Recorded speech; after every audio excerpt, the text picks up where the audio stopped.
今日王爷犒赏女眷，如今咱们人齐整着，这外面的轿子又是谁的呀？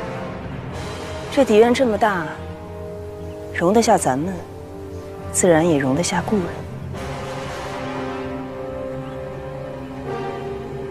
王爷有命。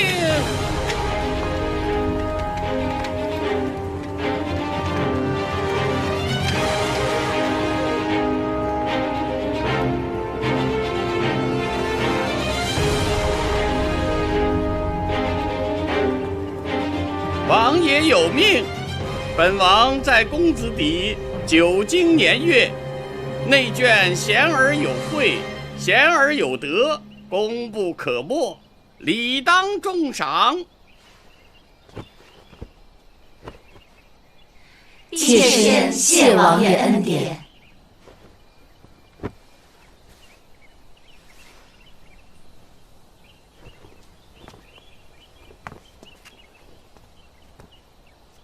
侧夫人洛氏，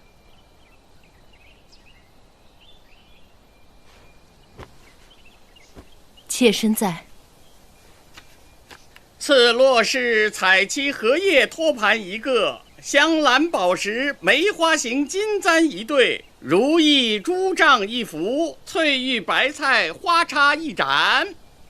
谢王爷恩典。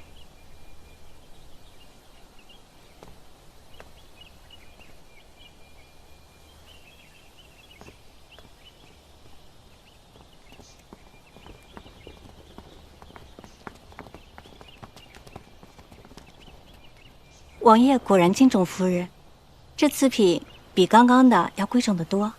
回夫人，这些赏赐并非是给您的。公公，您一定是认错了，除了夫人，还有谁配得上这么好的赏？穆海瑶接赏。罪妇在。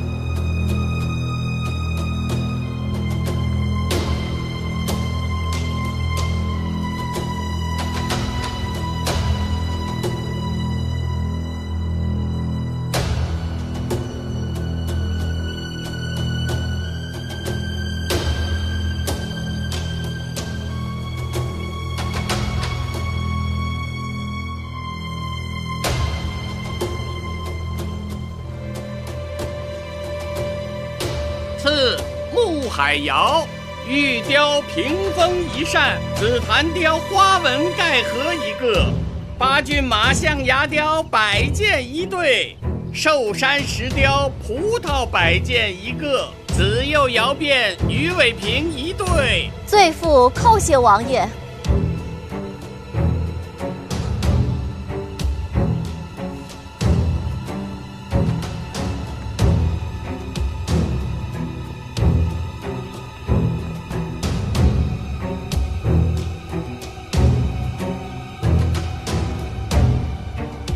姐妹们，多年不见，别来无恙啊！海瑶独居别院多年，日后重得和姐妹们相见，感谢老天的眷顾。姐姐，以后还请多多的照拂，忘记妹妹以往的过错。多年的静修，果然是脱胎换骨。只是未免过谦。穆大人战功赫赫，如今整个曲梁，谁不需要靠穆家来照拂？这些年，不管在公子邸还是王爷身边，都要多亏莲妹妹在操持。若是要照拂，还是要求她才是。夫人如此说，岂不是让穆海瑶仇恨莲？夫人是想让穆海瑶明白，只要有莲儿联手，他穆海瑶就别想再呼风唤雨。是吗？不知妹妹可否还记得那日离开别院时赠我的礼物？我至今还收藏着。如今看得妹妹一切都好，我也就放心了，不枉我们那几年的情分。嫡夫人方氏接赏，赐嫡夫人方怀蕊王妃吉服。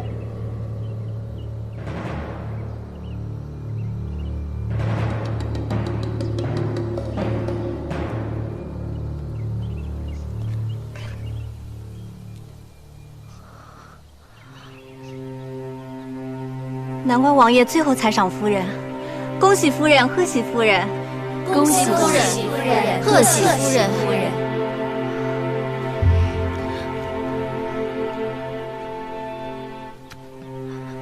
谢王爷恩典。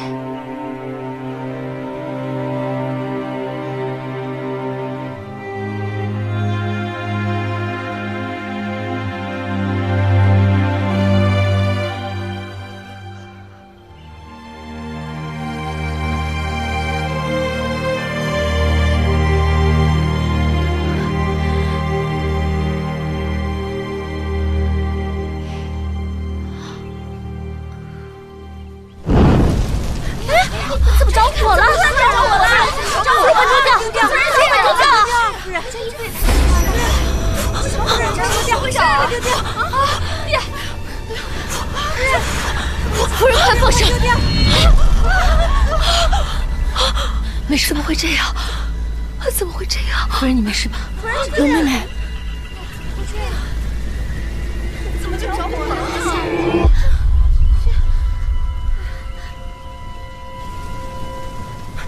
你们快看，吉服烧出了莲花的形状。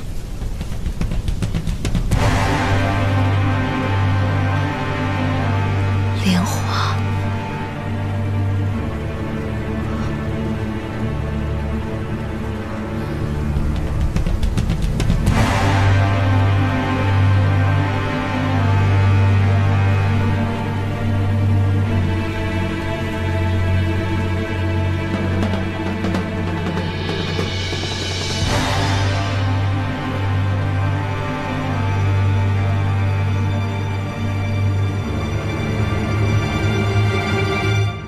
竟然有这么邪门的事儿！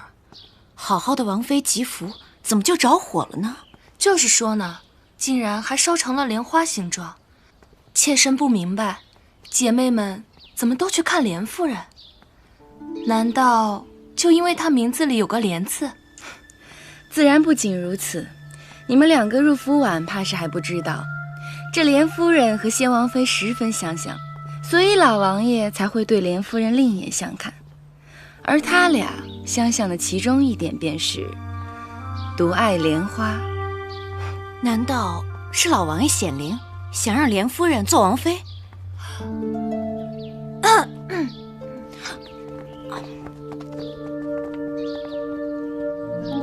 夫人，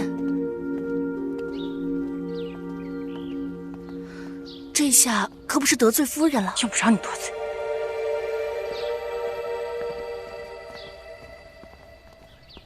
夫人的脸色可真难看，也难怪，盼了这么多年的王妃吉服，眼看到了手里，却眼睁睁看着烧成了灰。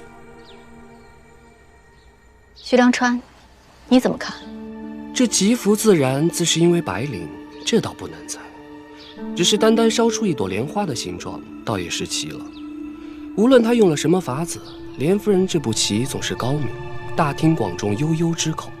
夫人就是再名正言顺，也敌不过老王爷，敌不过天意。只是小的在公子邸这么多年，也没发现莲夫人有这么大的野心。公子已经成了王爷，今非昔比了。可惜啊，就算他野心再大，手段再高，这王妃也只能是夫人。您说什么？王妃视我们为眼中钉，我们竟然要助她？她又何尝不是我的眼中钉？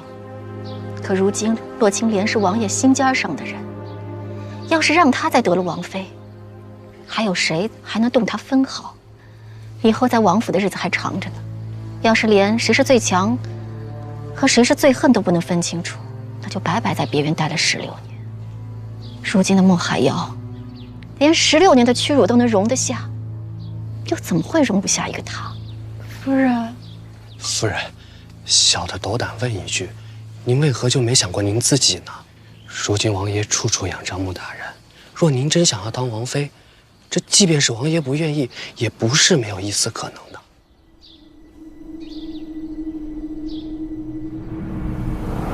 也罢，没想到过了这么多年，您最怕失去的还是王爷的心。他的心，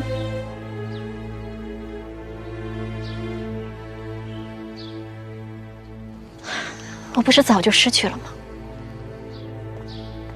夫人，方才不知道为什么公子弟各院都派人送了礼物过来，奴婢也不知道怎么回事儿，暂时都给收着了。等夫人您回来做主。说起剑锋使舵的速度，谁能比得上这群人啊？知月人员，你们立刻出去守着，关好门窗，千万不要让人进来。是。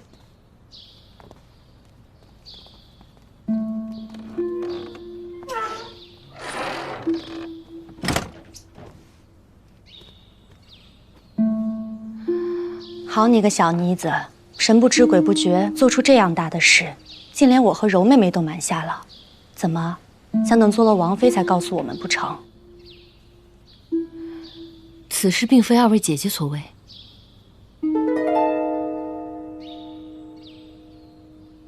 果然也不是你。夫人待我不薄，况且她操持公子弟多年，向来宽和公正。王妃之位实至名归，我又怎会有贪图之心？方才我正在奇怪啊，两位姐姐为何会如此冒失？果然，另有其人。难道是穆海瑶？看他方才的样子，倒像对你还念着几分情分。姐姐未免太不了解穆海瑶了。她若是还念着情分，定会暗中扶持，又怎么会在夫人面前叙起旧情？如此明显，不过是想让夫人误会她与莲儿勾结罢了。哼，这么多年过去了，她还是这么的无情无义，哪有什么永远的朋友和敌人？想来唯有这句话，才是出自她的真心。柔姐姐，你放心，16年了，什么情什么恨呢，我都已经忘了。如今的生死荣辱，皆与我无关。奇了，不是你我，又不是穆海瑶，还会是谁呢？无论是谁，必定是身份尊贵之人。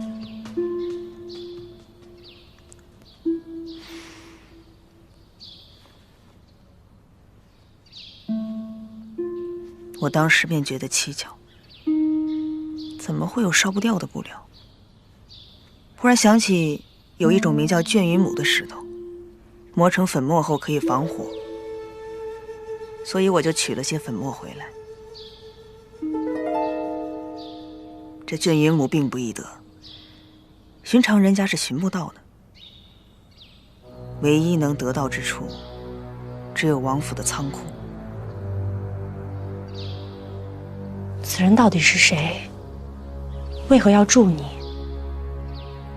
这哪是助我？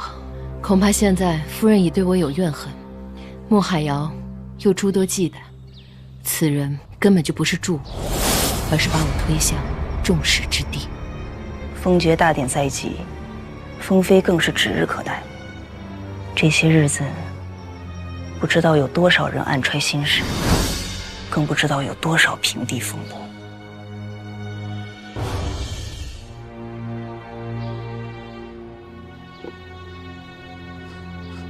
你做得很好，夫人，奴婢不明白。夫人往日要除掉洛青莲，皆是因为她阻碍了公子的袭爵之路。可如今新公子已经，您为何还要盯着洛青莲？是啊，我败不可怕，怕的是不知败于何人之手。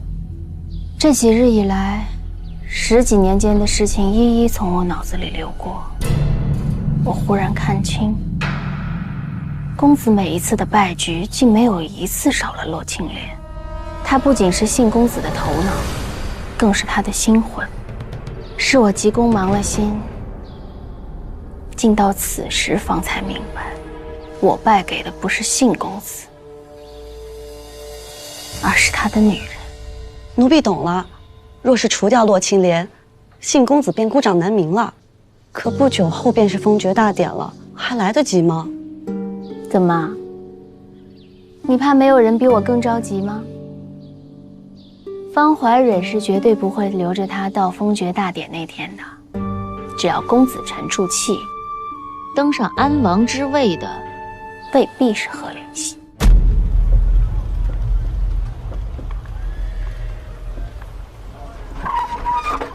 大人，大人，大人，您不能走啊！这只是个意外，您不能走啊！哼，意外？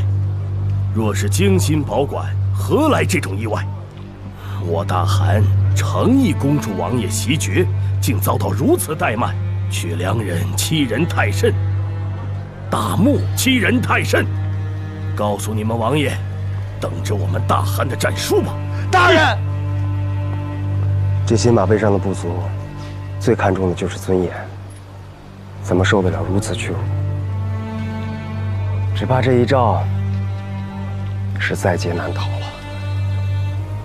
四哥这一招高啊，烧了四哥尔进献的贡品，借此挑起两地纷争。我看老三这安王还怎么做？仓库的火是四哥放的，校期一买就是封爵大典了，这可是咱们最后的机会，是成是败，在此一举了。四哥，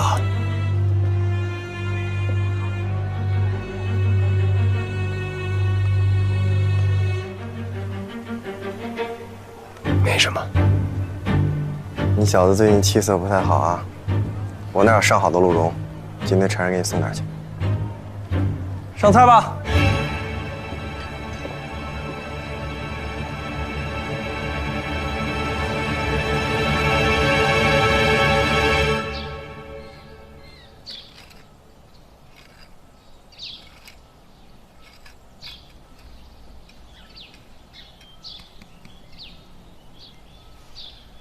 想不到德夫人为了华公子，竟至今都不愿见王爷一面。王爷也是他10月怀胎所生，同为骨肉，没想到竟然这样偏心。王爷现在想必应该非常难过吧？夫人不好了，四个儿的贡品被烧了，使臣已经一怒之下离开曲梁，听说要下战书呢。你这便入府去瞧瞧吧。吉福之事还是要由你先说才好。走。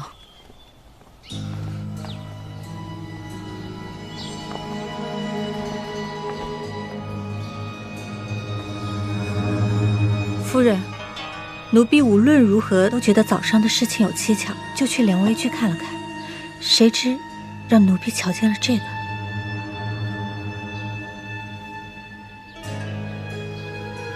奴婢已经打听过了，此物名叫卷云舞。对呀，我为何忘了？如今证据确凿，您贵为王妃，就算王爷再宠爱洛青莲，也一定能够为您做主的。王妃，我还能当王妃吗？您是嫡夫人，洛青莲只是个典宝署小官的女儿，如何能够与您相争？是吗？若是要家世显赫才能当王妃的话，那穆海瑶呢？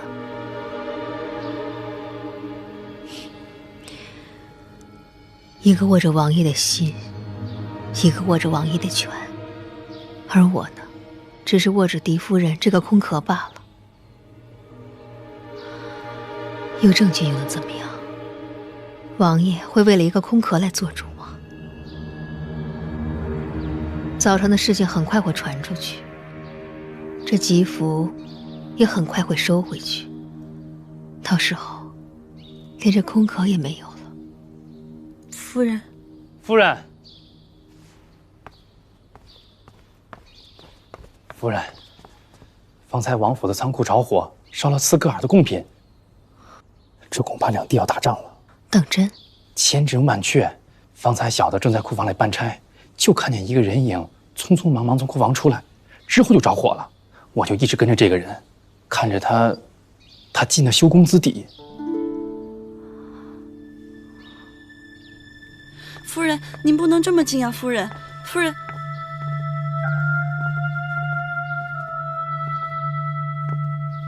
你们都下去吧。是谁得罪了三夫人？啊，瞧我这记性，哪还有什么三夫人呀？恭喜了，多年夙愿一朝得偿，如今该叫您一声王妃了。不必了，我尚未封妃，也不一定是王妃。再说，有此夙愿的，又何止我一个人呢？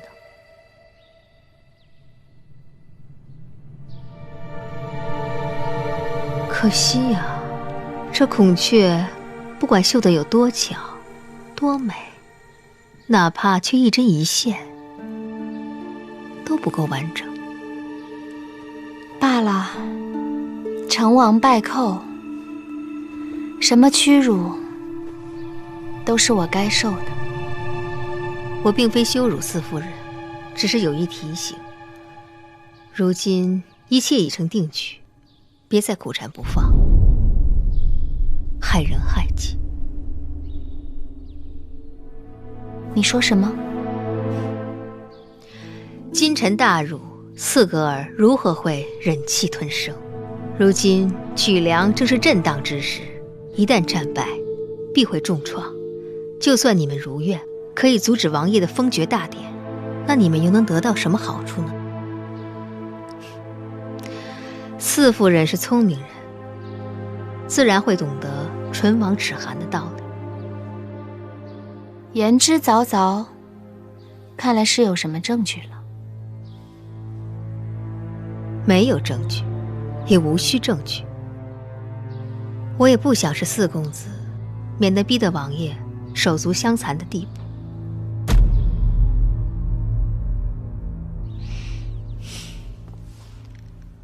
此事我全当不知，希望四夫人以后以曲梁为重，三思后行。不知您的孔雀还有几针几线？现在不是王妃不要紧，就怕永远都做不成，对吗？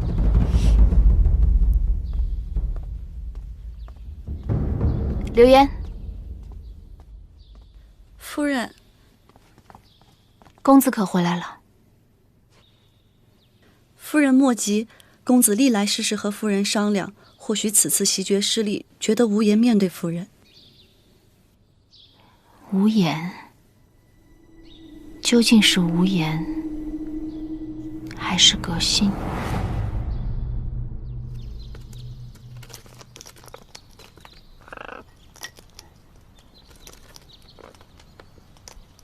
妾身给王爷请安。来得正好，瞧瞧，这是什么？这是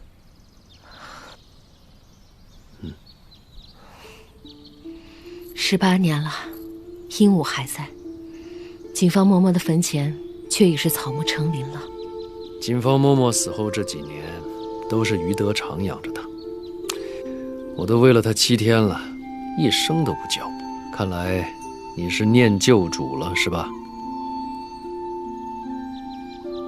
禽鸟尚且有情，人却有暖不热的心。贡品被烧已是虽大，可最让王爷伤心的，还是德夫人。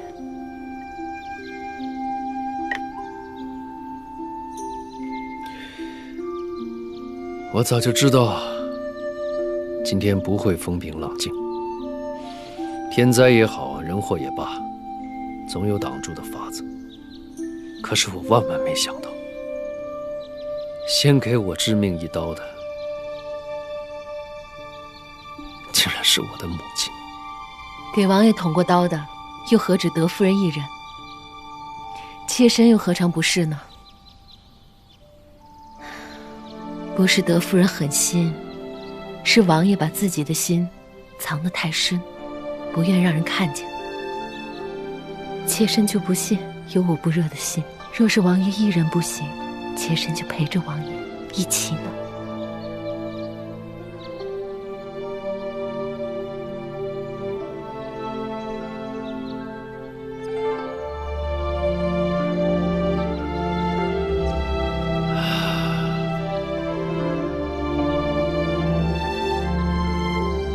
跟了我这么多年，你从来都只是受苦。如今袭爵了，我想给你最好的一切。可是方家曾经是曲梁的旧主，在曲梁根深蒂固。这王妃的位子，王爷，有件事情妾身不得不说。今天早上，王爷送给夫人的王妃吉服。王爷，宜公子从边疆回来了，快让他进来。三哥，哎，小嫂子，好久不见，出事了。什么事？我刚回来便听说了贡品被烧，在火场发现了一个摔碎的白绫瓶子，还有。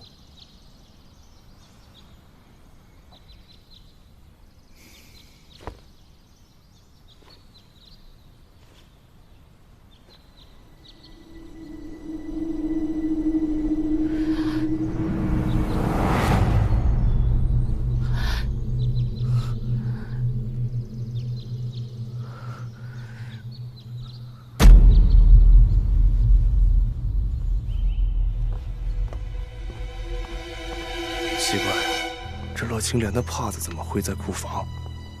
不管怎么说，这次就让他当我们的替罪羊。起来！还没查清你是犯人，不准跪。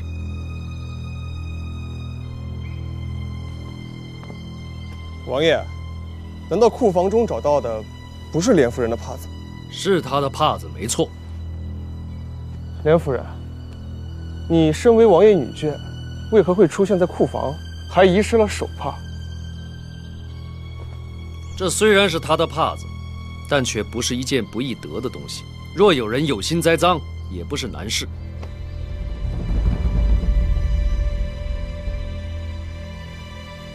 王爷，你这似乎有偏袒之嫌啊！不是偏袒，是信任。老妻深知莲夫人的品行，此事绝非她所为。信任？等茨格尔大军来犯的时候，看他们听不听你的信任。况且，毕竟今时不同往日，就算认识再久，又怎知他不会变？直公子说的没错。如今王爷贵为曲梁之主，而妾身也不再是公子邸的夫人。人越往高处走，越容易迷失自己，变得贪婪无度。妾身只想问一句：妾身贪的是什么？烧毁贡品，挑起两军之争，对妾身有什么好处？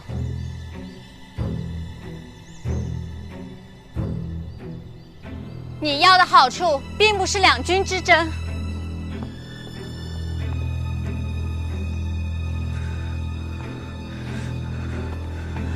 王爷，奴婢斗胆，恳请王爷替我家夫人做主。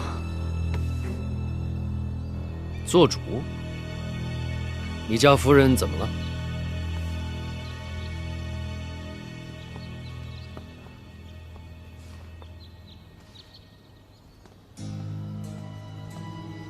夫人，您都这么久没见到王爷了，这是击溃洛青莲的天赐良机，您为何不去瞧瞧呢？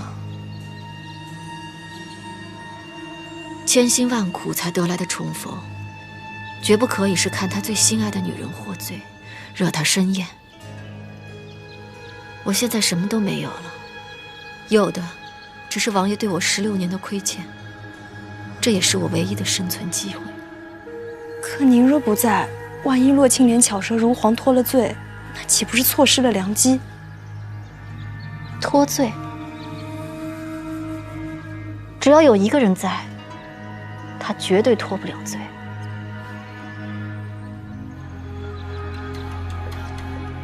我家夫人被有心之人欺辱，当众火烧了王妃吉服。什么？今天一早，王爷亲赐给夫人的王妃吉服，竟然一打开盒子就见风而燃，而且还烧出了一朵莲花的形状。罪了！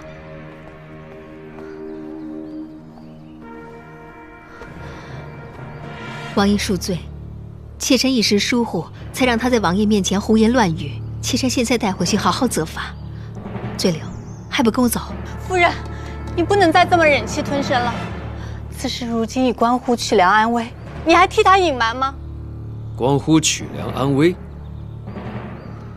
怀蕊，起来说。是王爷。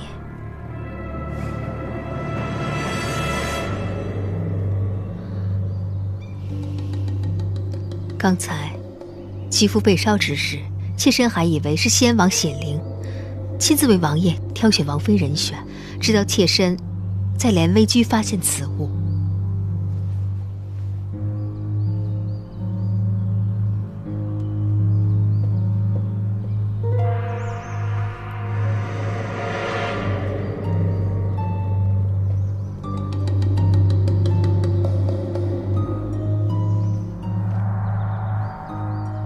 此物叫卷羽母，是一种防火的石灰。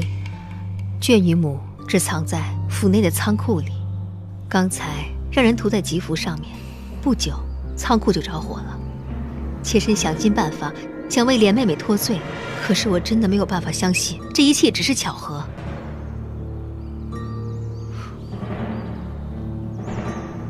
莲妹妹，难道这王妃之位对于你如此重要吗？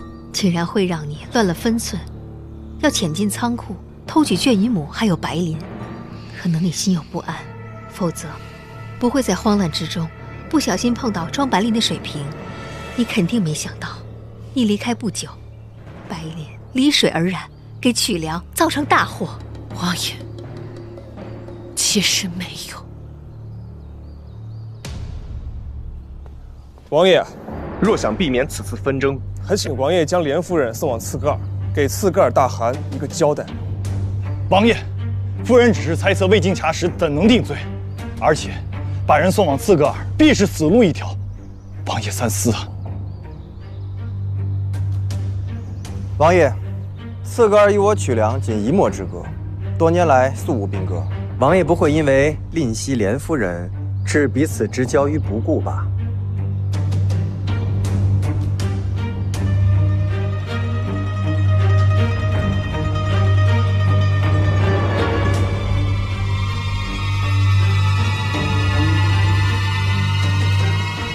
将莲夫人幽禁于城里院，查实之后再做处置。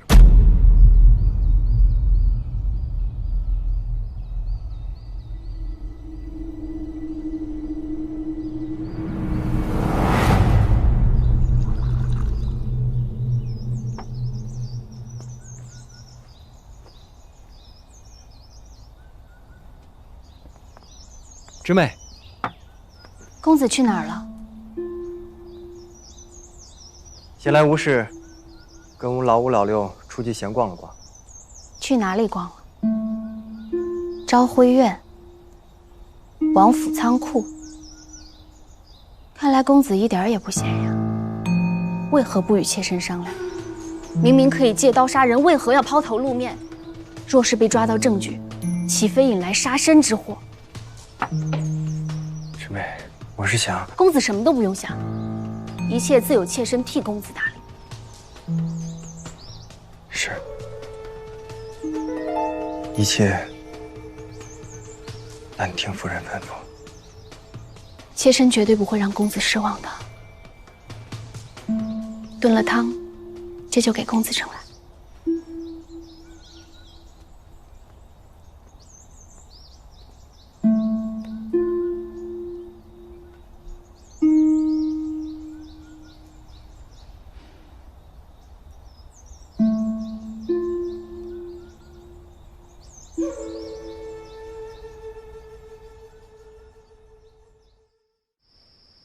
这是怎么了？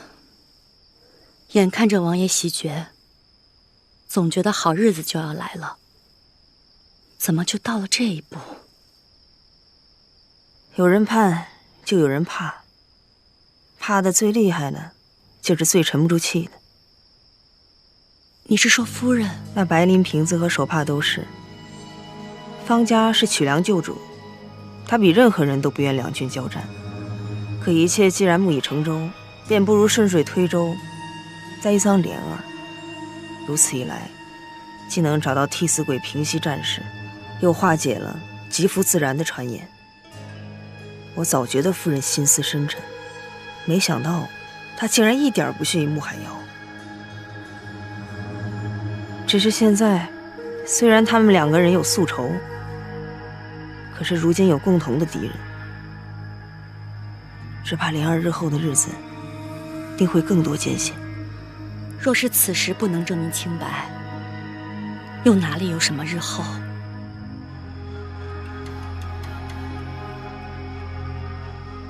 莲儿，你想什么呢？好像当年我被贬入别院的那一天，也是这样的冬天，也是含冤被害，也是二位姐姐为我苏醒。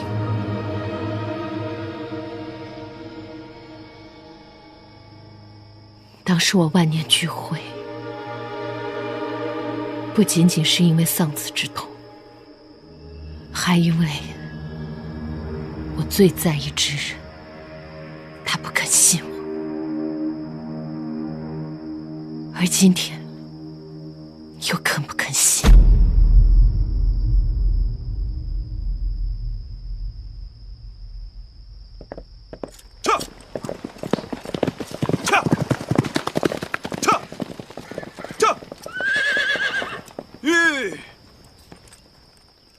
夫人，给几位夫人请安。王爷有一封信，要小的亲手交给莲夫人。有劳了。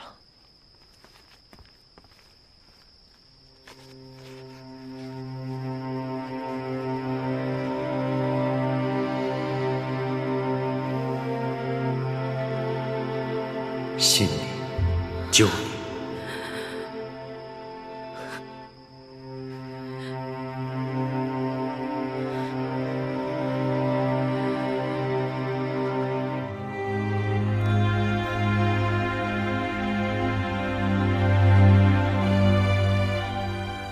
王爷，啊，怎么样？好，莲夫人有信给你。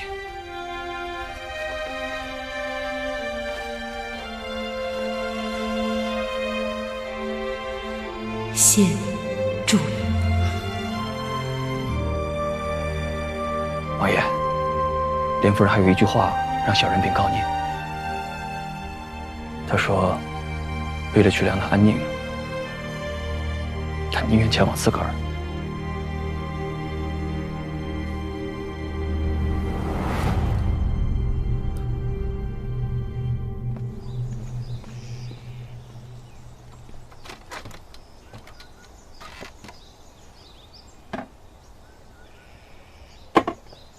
免了，礼免了，贵也免了。本王袭爵之后便瞧不见你，多日不见，就顺便来看看。顺便，看来王爷过得很惬意啊。还可以，但不如你，种菜、洒水，有这个闲情逸致，不如来帮本王分忧吧。闲情逸致是草民分内之事。而焦头烂额是王爷分内之事。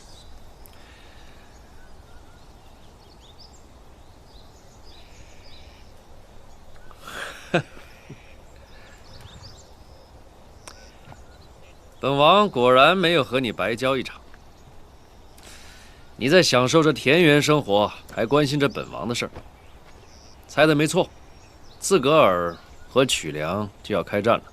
既然形势迫在眉睫，王爷又何必把时间浪费在草民这儿呢？李北义，你该不会是想撂本王的挑子吧？未曾担起，何来撂下？不知王爷是否记得你我最初的约定？原来是因为这个。记得，你助本王袭爵，本王替你免除贱籍。可如今，你已袭得爵位，是我已是王爷。可是你的贱籍是父亲所赐，大丧期间不便提及。现在大丧已过，可封爵大典还未办呢。贺连信，大丈夫一言九鼎，你怎可如此耍赖还理直气壮？本王哪儿有？实在是，爵位未稳，内忧外患，没有时机呀。但若是有人能助我坐稳爵位，助我排解内忧外患，或许这时机即刻就能出现了。本王也是人，本王也不容易呀。能替王爷分忧的是您的下属，草民身负贱籍，不可出仕，不可效力，不可为王爷分忧。王爷请便。逐客对本王？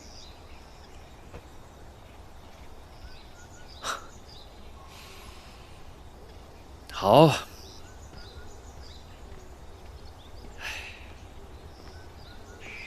你不肯帮我，难道连他也不帮？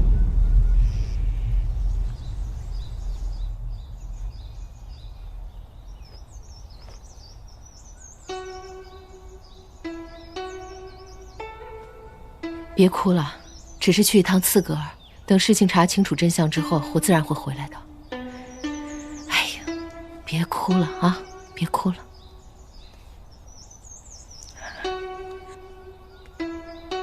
夫人说的云淡风轻，那为何不肯让奴婢和冉云同去？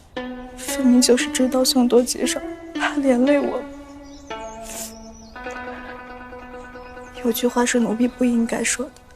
王爷既然信您救您，那和刺格尔痛打一战便是，何必还要将您关在这城里院？只怕相比爵位和夫人，王爷到底是看重爵位多一些。不许胡说！王爷现在已经是曲良之主，自然和做公子时的考量是不一样的。您想着曲良，可旁人又有谁管？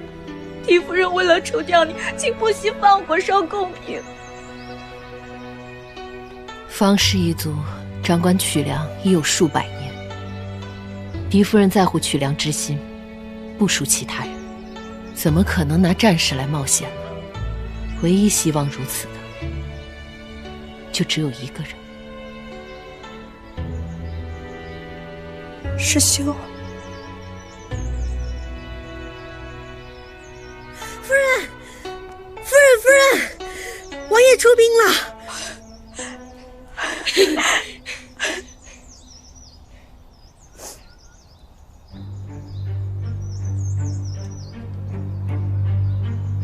此战征兵不足，绰绰有余。那就是多是老弱病残，皆是壮年。既然如此，穆天舒一人便可取胜。王爷要草民做什么？穆天舒虽然勇猛，却不拘小节。此战不仅要胜，还得巧胜。本王有2个托付：一，死伤不得多过以往的1半；二，收缴不得少于以往的1倍。曲良兵粮丰足，此战是王爷袭爵后的首战，关乎声誉。王爷何必如此苛刻？如今的曲良，还有比声誉更重要的事。所有人都不知道，赫连信与刺格尔交战，洛青莲只是一个噱头。王爷薨逝，曲梁周边诸王染指之心蠢蠢欲动。曲梁官员和百姓对新的安王不乏非议，外患内忧，赫连信不得不战。这一战的成败不仅关乎新的安王，更关乎曲梁大木门户的牢固。真是谢天谢地，如今只等大军凯旋，莲儿不再受刺格儿所制，便能从城里人放出。昭儿日夜思念母亲，若是知道这个好消息，不知道该有多欢喜。四弟真是长大了，我数日都寻不见你。读书、练武、学才艺，你要做的事情真多。是这丫头，我说到处找不到她，原来又跑来这儿欺负昭儿了。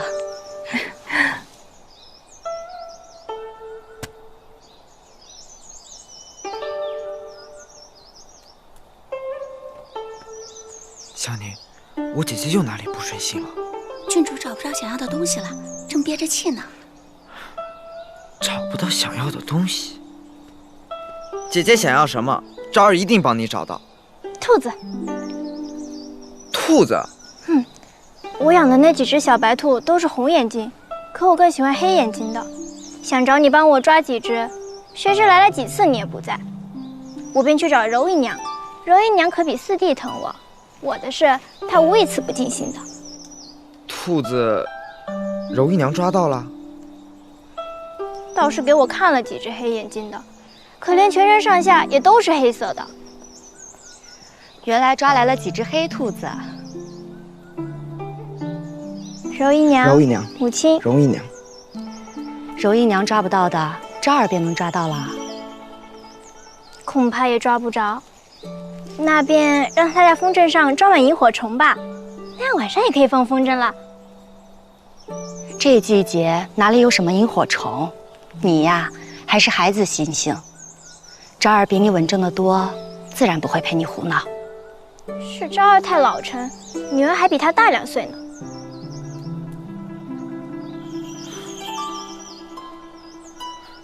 昭儿，想你母亲了。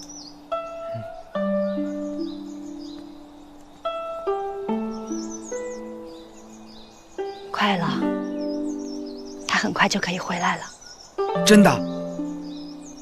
真的？太好了，太好了，太好了！我马上就能见到我母亲了。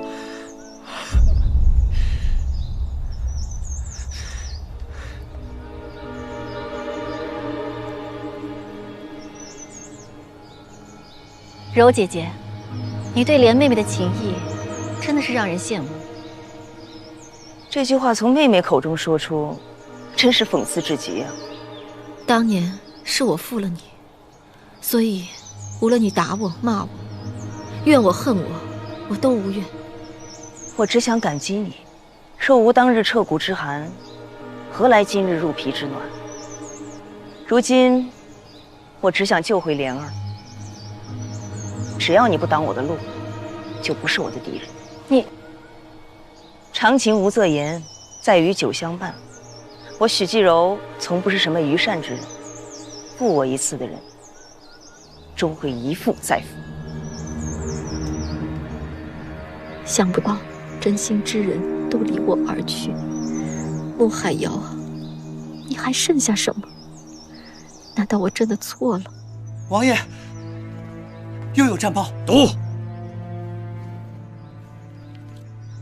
吕北义料事如神，仅凭500骑兵连烧斯科尔3座行营，一改战局。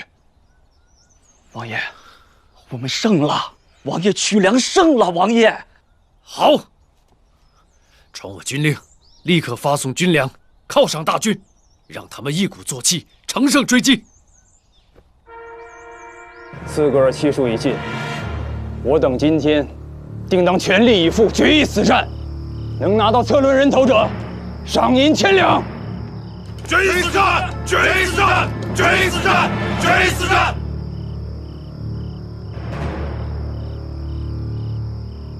大人，你看这外面之人，虽然是剑姬之身，但是和骁勇却不逊于猛将，难怪王爷器重。报！报告将军，兵粮拆了谷坑，在哪儿？就在外面。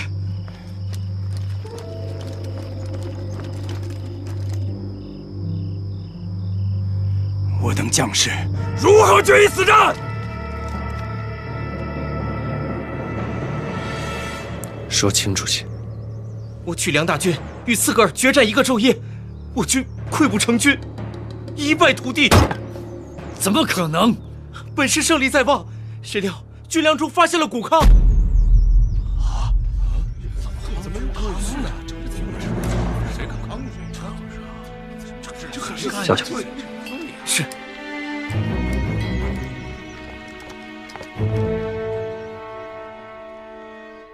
王爷，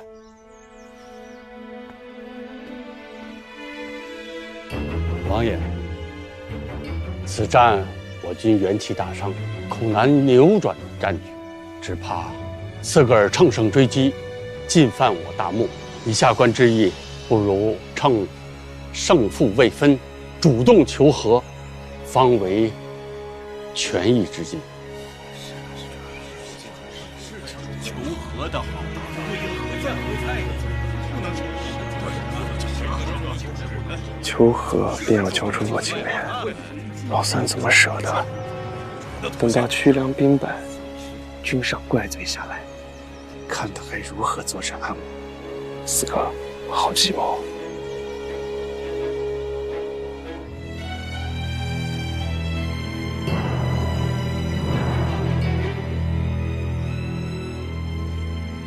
这谷坑是四哥所为。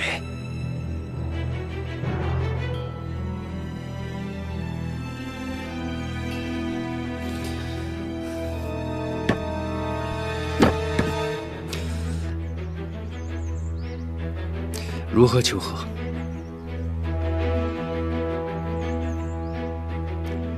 王爷，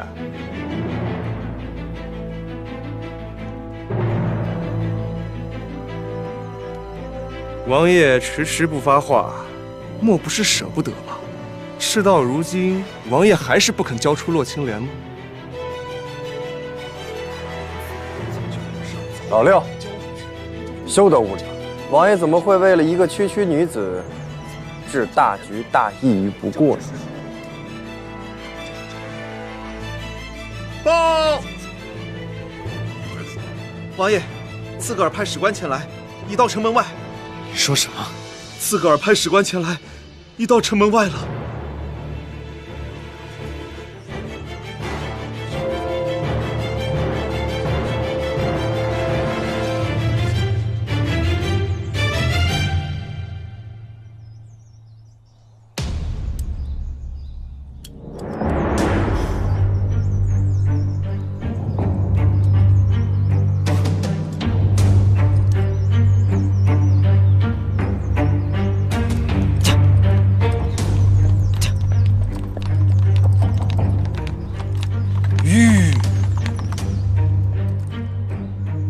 刺格尔使官降临，我曲良自当以礼相迎，请随我入府暂坐歇息。曲良战败，果然是没有可用之人了，居然派一个乳臭未干的孩子相迎。我大漠乃礼仪之邦，迎接使官之人不计年龄，只依对方的身份轻重而定。我是安王的儿子。哦，你是安王的儿子，哈哈哈，嫩是嫩了点儿，倒也搬得上牌面。这。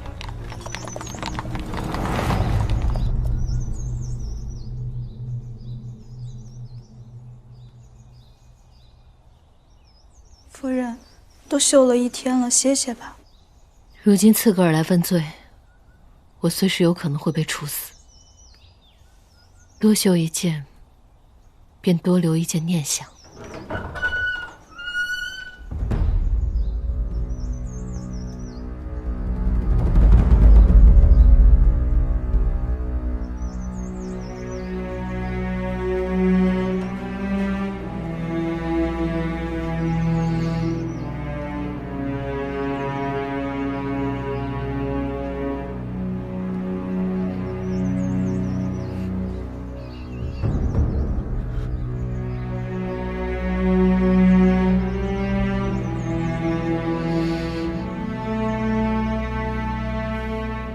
什么不哭？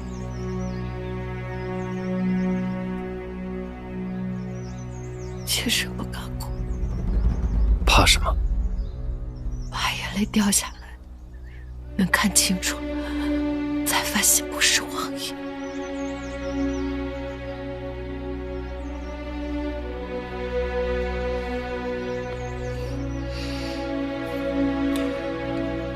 丫头，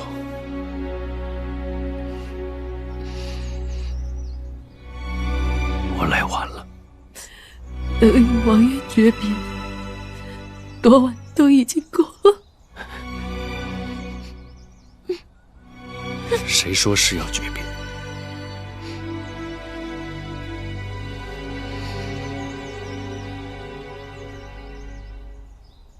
有我在，没有人能动你，没有人能动曲辽。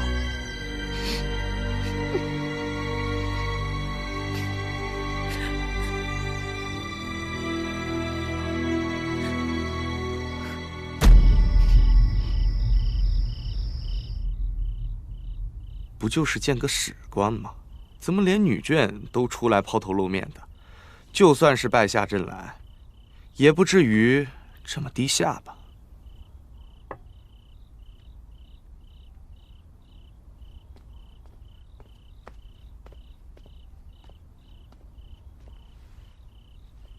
王爷到！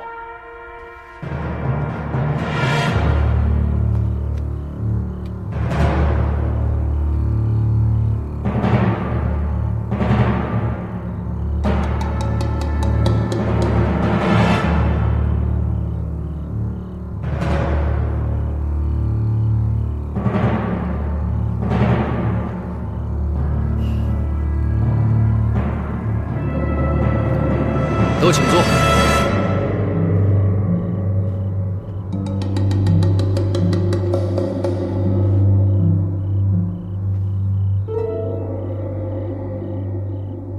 老四，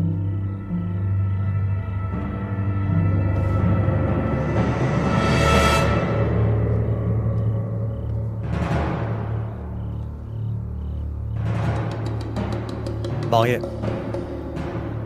此为本王的四弟，为人和善，广有善缘。老王爷在世时，众官员皆夸他聪明能干，品行端正，宜为世子。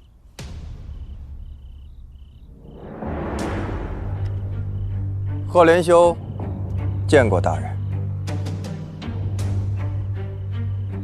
老五，王爷。此为本王的五弟。善骑射，善经营，是诸公子里的首富。若把银子都拿出来，足够供5万大军半年之用。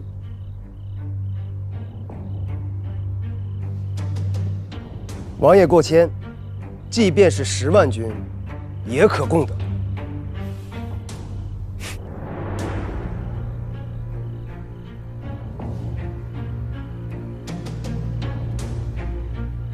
贺连总见过大人。老八，王爷，此为本王的八弟，为守护大墓，鞠躬尽瘁，战无不胜。若非旧疾在身，无法出战，此番胜负可另当别论。贺连化见过大人。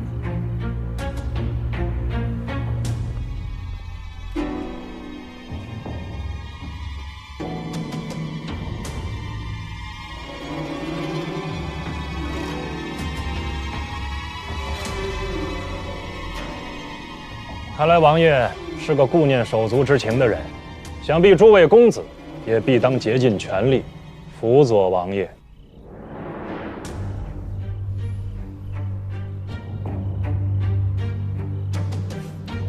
他们既是我的亲兄弟，在曲梁也身负要职。他们忠的不是本王，是我大墓，是曲梁。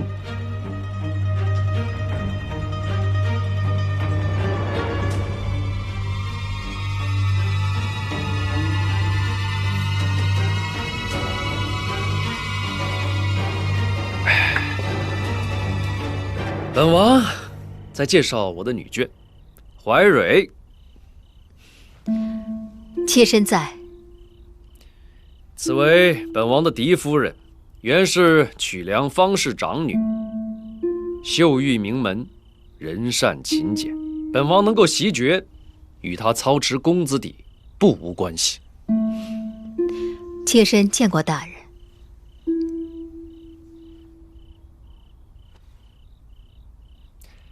海瑶，妾身在。此为本王的侧夫人，其父贵为2等公，其兄你们认得，大将军穆天书。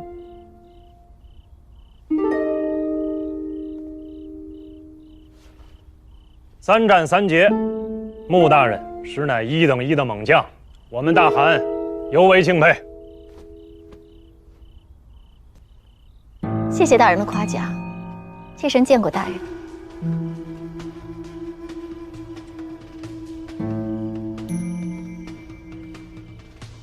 想不到曲梁能人济济，就连王爷身边的女眷，个个都是人中翘楚啊。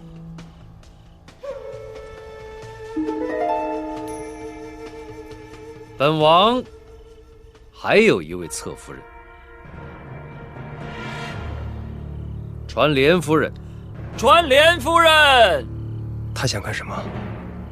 不会想把他交给史官吧？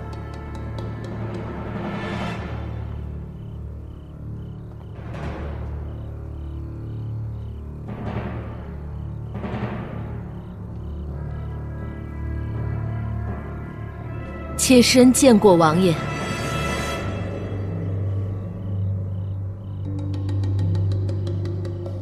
她是莲夫人，也是火烧贡品的疑犯。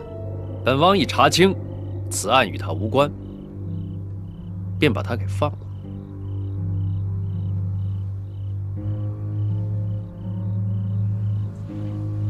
怎么可以轻易的放了他呢？如此强硬，分明是不把我自个儿放在眼里。真是欺人太甚。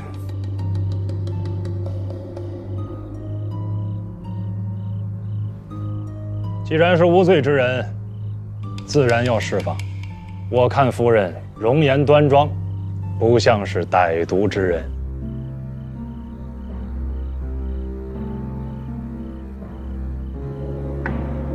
妾身见过大人。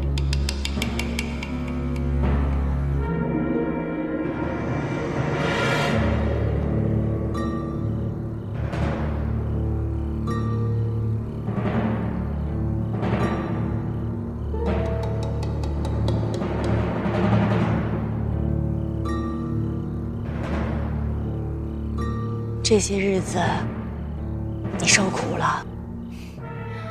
我没事儿，让2位姐姐费心忧神，为妹妹受累了。有王爷为你做主，什么事儿都值得了。只是王爷这么做，会不会得罪史官？奏乐，圣魂舞起。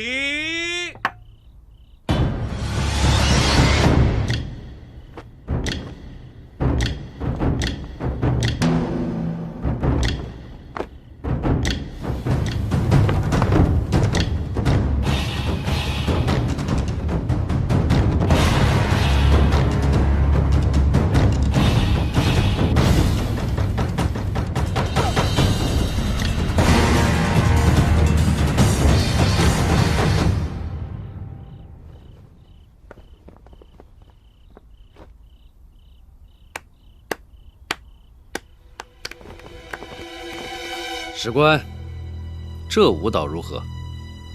气势恢宏，豪气冲天呐！但恕本官直言，在战场上可未见曲梁大军如此之骁勇。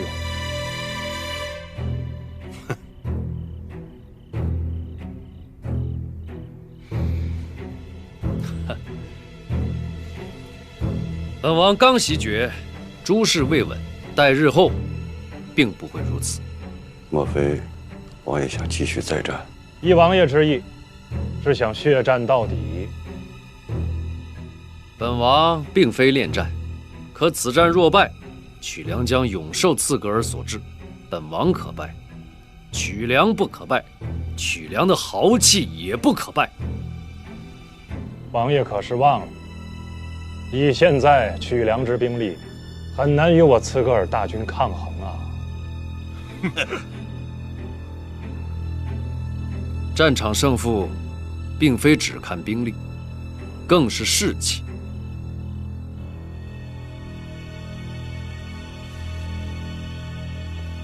本王将亲自出征，与将士们同吃同住，浴血杀敌。记住，你可胜我一次，绝不可胜第二次。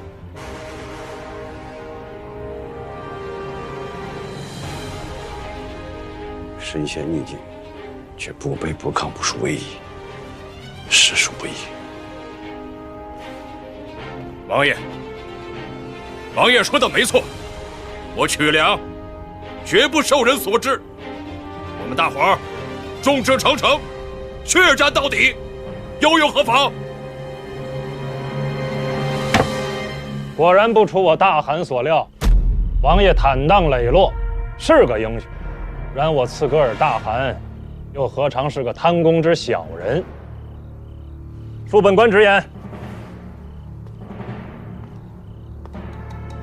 曲梁之2位良将用兵如神，3战3捷，早已把我刺格尔大军置于败局。之后的胜利也是出于侥幸。我们大汗心知肚明，此次大汗派我等前来，并非是问罪，而是求和。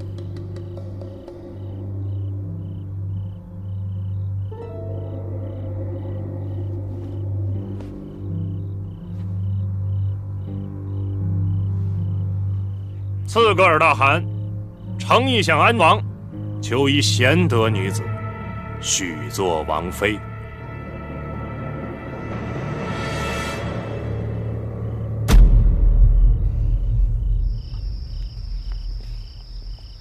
想什么呢？联姻，他们既然是来联姻，王爷可会答应？于公于私，王爷都容不得鏖战。姐姐别害怕，自古以来，和亲都是挑选侍女晋封高位而嫁。这次，即便王爷答应了和亲，也是从众多官员之中挑选高贵之女，晋封为郡主。不会轮到林薇的。希望如此。林薇是我的命，她若去了刺格尔，他若去了刺格尔，谁给他抓兔子啊？你们呀，终日宠着她，她本来就是孩子心性，什么时候才能长大？不需要长大，永远做我们的开心果。对呀，更何况，她也是我们俩的女儿啊。放心吧，我们3人在一起，还吃吗？好可爱。哎呦，夫人不好了，不好了！怎么了？夫人，苏南春刚才派人送来信，说昨夜史官求见王爷，说是联谊是想要什么？想要王爷的嫡亲郡主。此事可定下来了，王爷怎么说？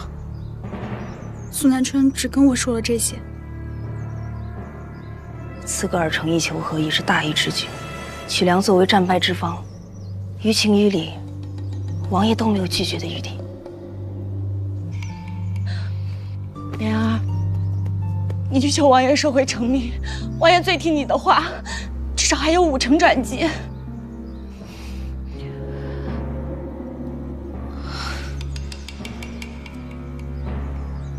你不愿意去？不是。是啊，这是惹王爷生气的事。可是我人微言轻，娘家亦无权无势，我除了求你这个10几年的姐妹，我还能去求谁？哎，别气，别气，我去求王爷。真的啊，莲儿，我和林薇的命全部都交给你了。只会照顾好他。是，莲儿。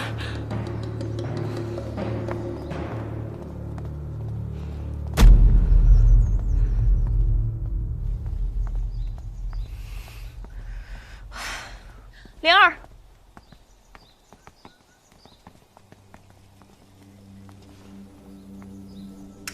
你可知狄夫人为什么要这样做？我知道。你明知道还是要去？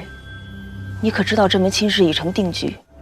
你若执意求情，只会让王爷对你失望至极。我知道。你可知这府里有多少人对你虎视眈眈？你若失去王爷的庇护，定会成为众矢之的，加倍凶险。我知道。那又为什么要去？我对凌薇的疼爱绝不逊你一分。可是莲儿，我们能活到今天，靠的不是感情用事，而是一次次的审时度势，苦苦忍耐。如今你冒着失去一切的风险，去做一件毫无胜算的事，值得吗？若我失去你和蓉姐姐，纵使我拥有一切，又有什么意义？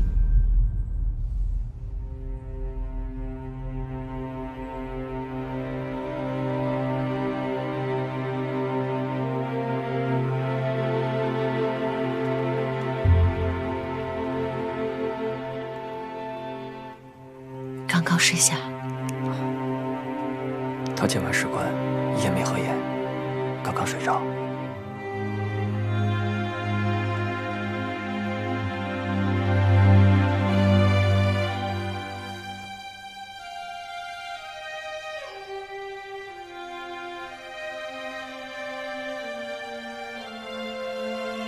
这是王爷说，这是灵薇郡主血刺绣时绣的第一个荷包。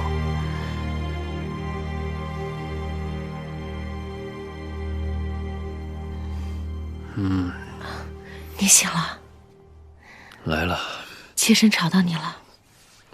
哎呀，我知道你会来找我，只是没想到这么快。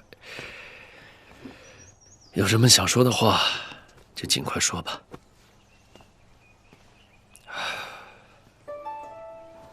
王爷曾经跟妾身说过，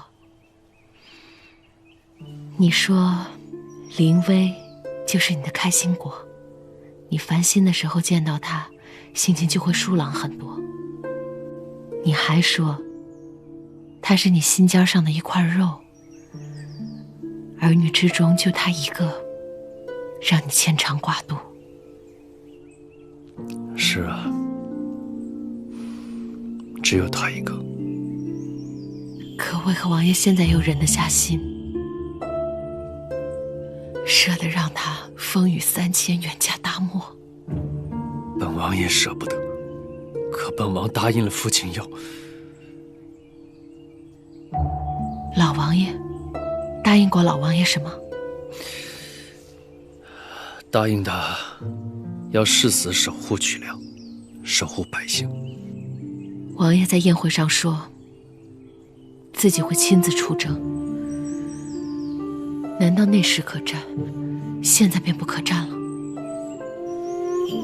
那是以为刺格尔兴师问罪，我若臣服，便会让曲梁永远受制。我是为了百姓不受辱而战，可如今他们一心求和，我若再战，便是只念私心，不顾百姓，明白吗？妾身不明白。贺家深受百姓爱戴，凭的就是爱民如子。若失去民心，哪怕是坐上这个安王之位，也是一事都不可成，懂吗？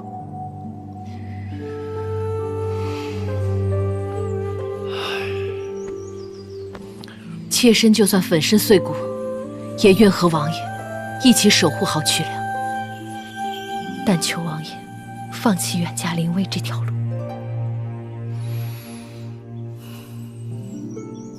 你还是没懂。苏南春在。夫人累了，送她回去吧。是。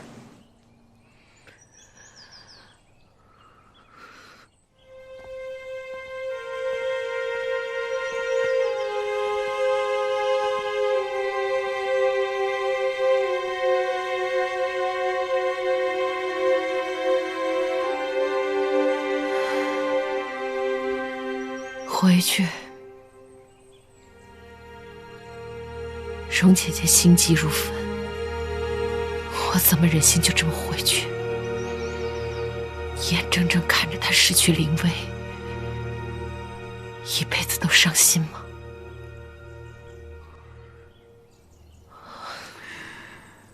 莲夫人，王爷的事情，小人本不该妄言。小人斗胆有个主意，人是史官自己调的，若是他自己改变主意了呢？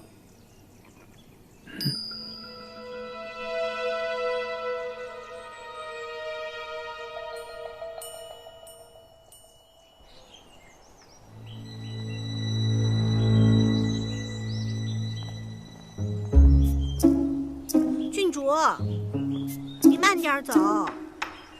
郡主，你慢点儿。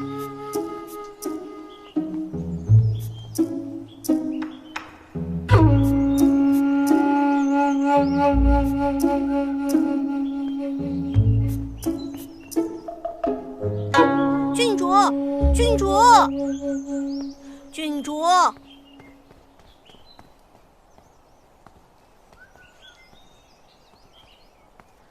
王妃贵为刺格尔，女子之最，自然是需要端庄大度，母仪天下。其实随便一个女子便可的。郡主虽然身份尊贵，但是否能和韩王琴瑟和鸣，才貌相配，那就另当别论了。即便不配，那又何妨？夫人未免也太小看我们大汗了。求亲不是为了沉迷女色，而是为了不再兵戈相向。于刺格尔，于曲梁，都是民心所想。郡主无论美丑，人贵在心。只要郡主心地善良，策伦大汗必定终身相爱互敬，不离不弃。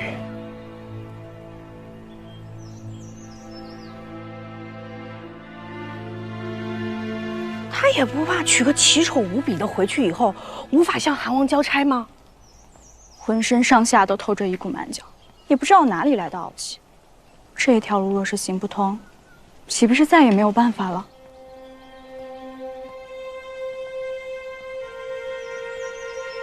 有了园子，就没了曲梁。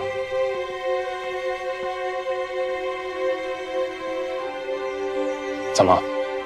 我说错什么了吗？我只是在想，一名史官竟然有如此的见地。求亲，不是为了沉迷女色，而是为了不再兵戈相向。于刺格尔，于曲梁，都是民心所想。一个史官，竟然直呼韩王的名字，难怪他见地非凡。难怪他根本不怕无法向韩王交差，因为他根本不是什么史官，他就是刺格尔韩王。你说什么？那史官就是策伦？如此说来，那林薇的亲事无论如何都不能更改了吗？荣姐姐，莲儿，你再想想办法。我求求你救救姐姐，救救林薇，好不好？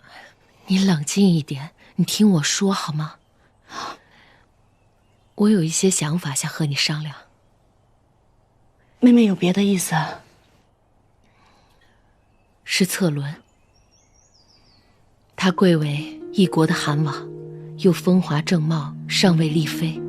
最主要是这一次芳菲园之行，让我看到他是一个有格局、有思想、有人品的人。妹妹想说什么？细细品读，他也并非那么一无是处。若是他能对林薇好，我觉得他或许未尝不是一个良宿呢。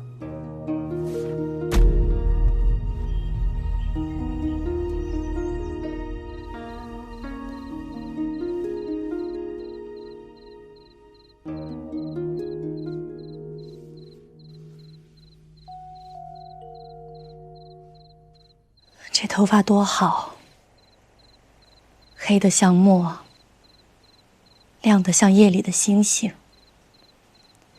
谁的女儿能有这么好的头发？母亲，你匆匆叫我回来，只是要给女儿梳头。梳头，打扮，母亲以为这些如吃饭般平常，却没想到会有这么一天，能亲手照料自己的女儿，竟这样设置。母亲，母亲半生懦弱，现在不一样了。母亲从来没有像现在这样过，浑身都是力气。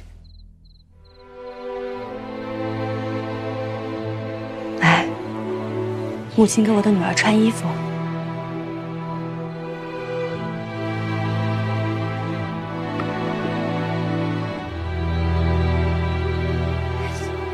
怎么给我穿丫鬟的衣服？别多问了，快把衣服都穿好。再装扮一下。母亲是想让女儿逃。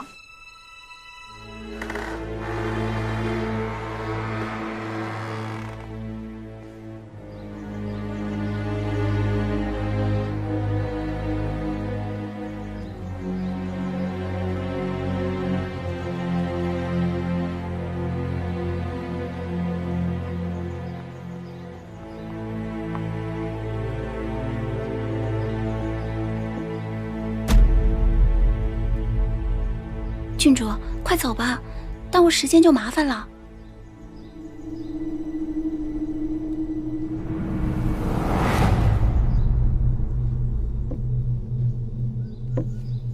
启禀王爷，所有陪嫁次品、随行衣冠、粮草等一概齐整完毕，皆在门口待命，等待及时启程。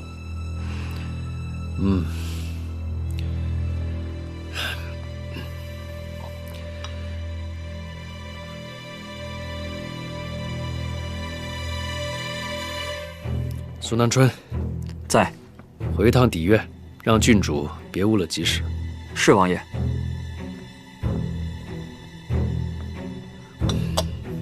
王爷不必心急，郡主与母亲告别，想必总有些提己话要说。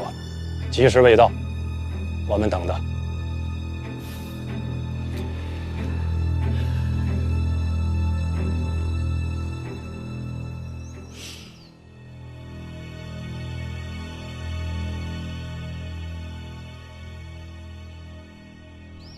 母亲，仪仗的后在鹿鸣门，父亲和史官都在清康殿等着姐姐辞行呢。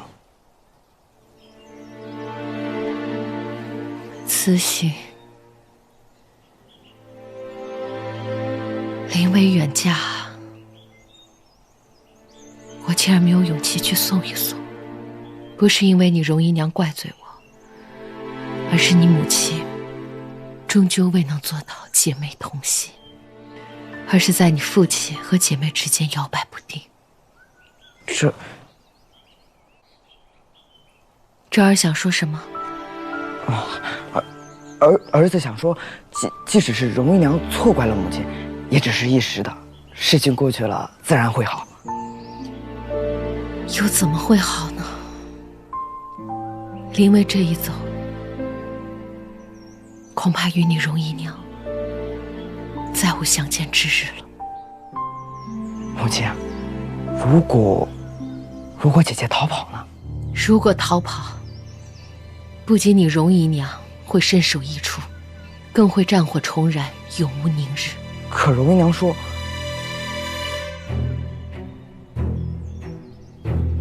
你容姨娘说什么？儿子该死。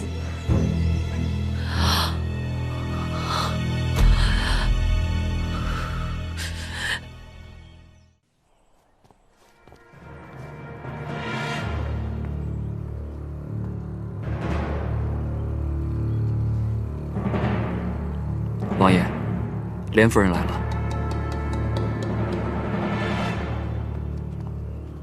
妾身见过王爷。人呢？启禀王爷，郡主已做好了准备，可突然生了疾病。疾病？什么疾病？心脏疼痛，全身发抖，无法行走。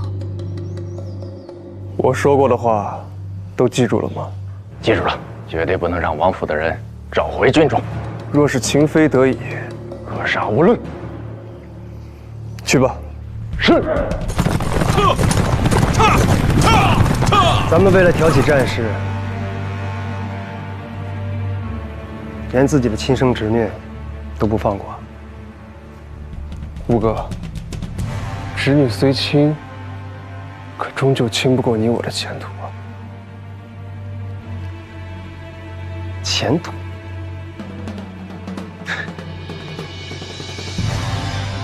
前途！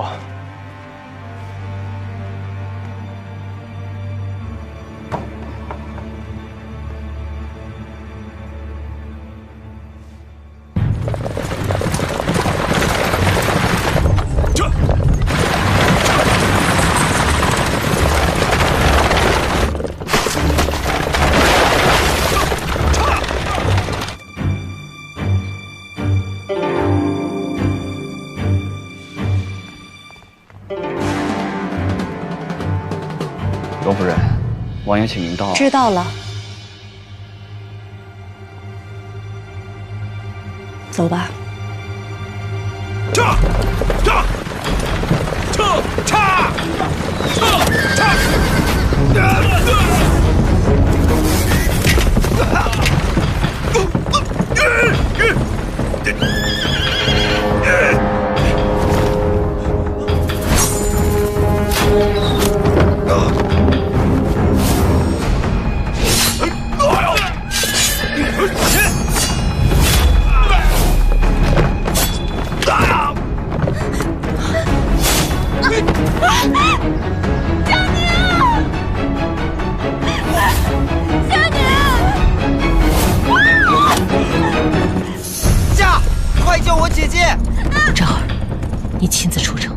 务必把灵薇找回来。母亲，母亲知道你跟灵薇感情深厚，可是此时容不得半点犹豫。灵薇不回来，性命不保。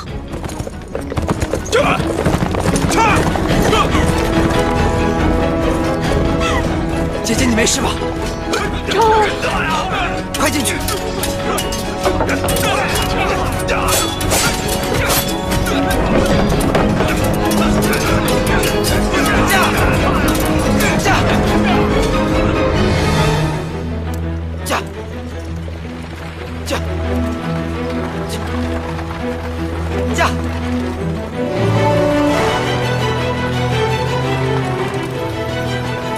姐姐，你怎么哭了？在弟弟面前哭，我可真不是个好姐姐。是我不是好弟弟。你又有什么错？错的是我，是我的命。我只希望我没有生在王府之家，只希望父亲没有继承爵位。玉。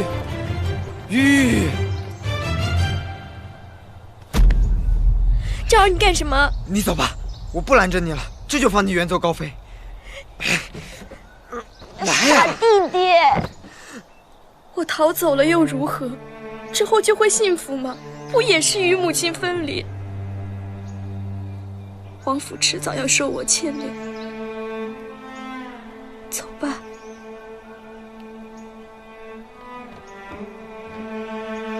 姐姐，小时候，爷爷对我说过一句话：曲良有许多孩子，他每天操劳政事，就是为了让那些孩子可以吃饱、穿暖，快快乐乐地玩耍。他说，一个为别人着想的人，才是了不起。好弟弟，姐姐明白了。姐姐，我向你保证，日后错伦要是敢欺负我，我一定带兵灭了刺客，再把你接回来。走吧。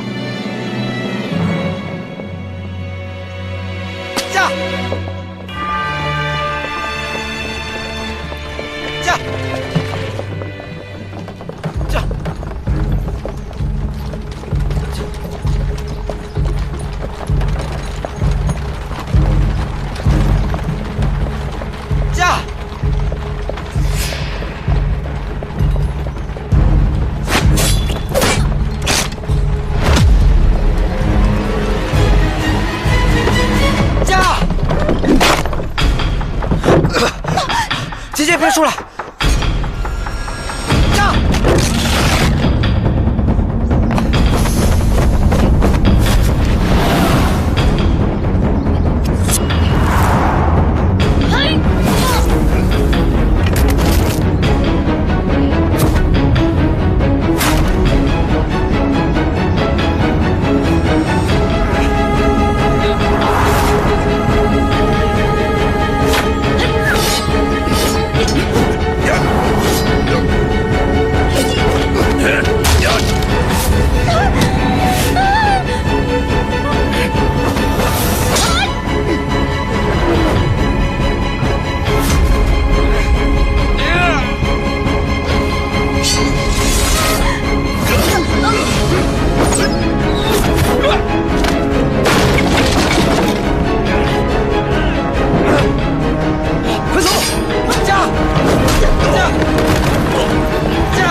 三哥，事到如今，往日过错已无可挽回。现在，我也只能为你做这么多了。不求你的原谅，但求你能阻止战火，还曲梁一片安宁。父王，父王且慢，儿臣请您看一个人。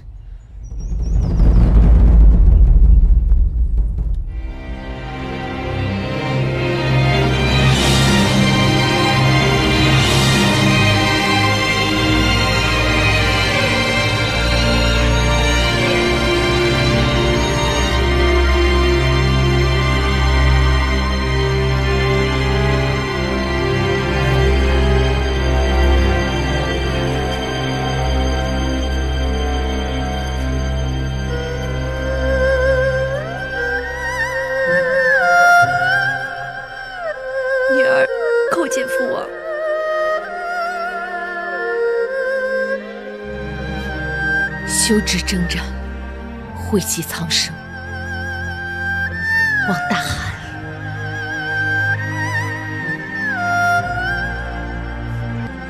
牢记当日豪言，你我永不兵戈相向，与君主终身互敬互爱，永不遗弃。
母亲她怎么了？她是不行了。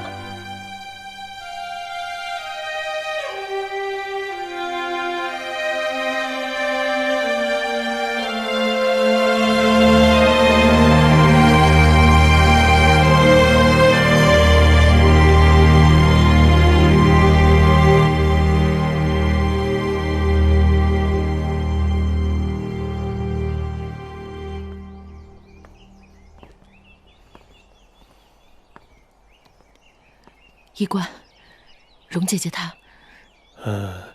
荣夫人身体孱弱，又受风邪侵袭，怕是什么？怕是撑不过去了。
夫人，你一宿没睡了，要不然先回去歇息一下吧。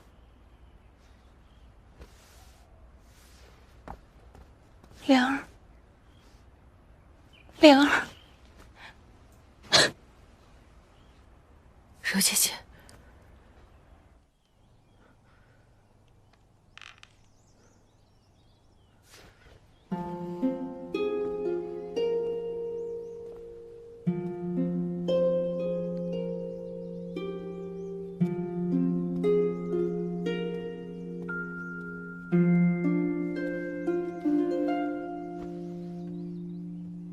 你来了，柔姐姐。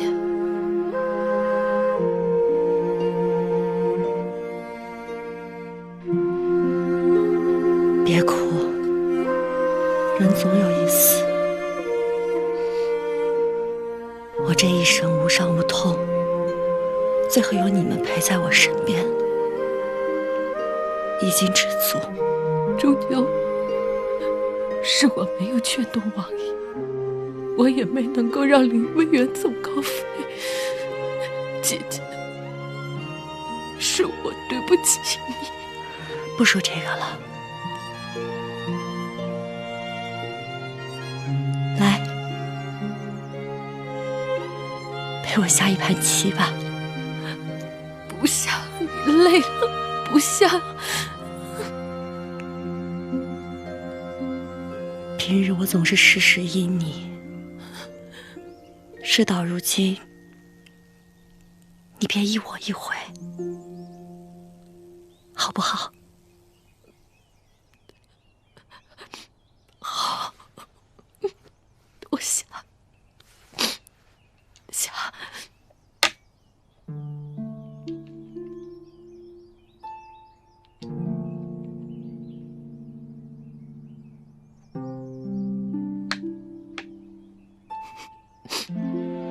你还记不记得，我们第一次下棋，是你刚进公子邸的第1年除夕？我当然记得。我们在连围局还一起包了饺子。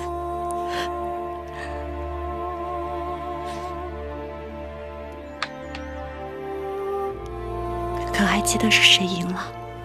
自然是姐姐赢了。这么多年，你一直都是棋胜一筹。那天，我们以输了的人包饺子为赌注，一局棋足足下了1个时辰。最后，是我以半子之差险胜，我高兴得不得了，眉眼都笑弯了。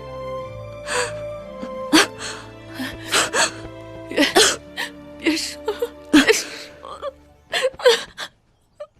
你说，平日里看我倒挺稳重的一个人，怎么为了这点小事高兴成这样？其实你不知道，我高兴不是因为我赢了你，是因为有你在我身边，真好。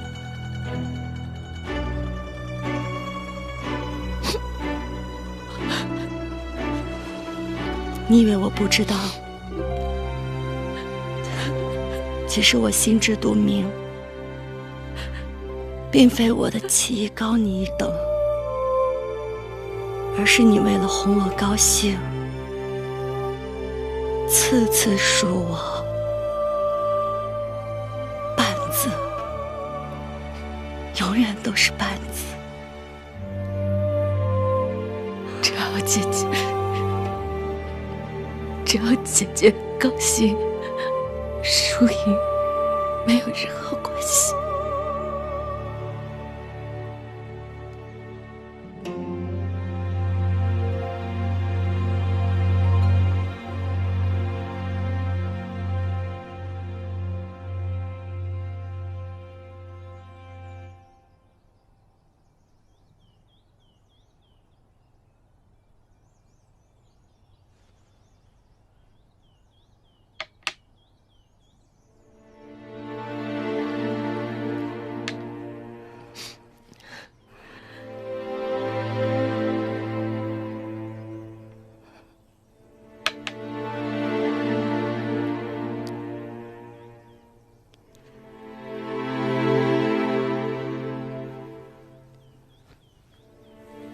你又输了。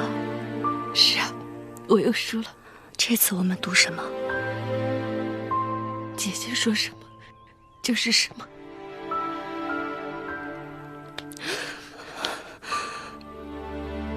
我要你承诺，一定要辅佐王爷稳固爵位，让我曲梁更加强盛，大木更加强盛。唯有这样，我的灵位才不会被刺客儿欺负。我求你了，我答应你，我答应你，我都答应你，姐姐。灵儿，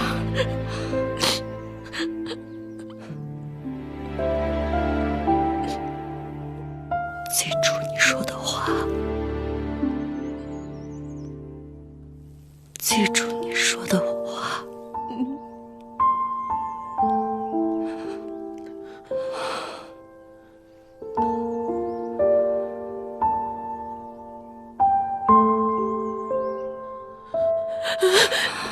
姐姐。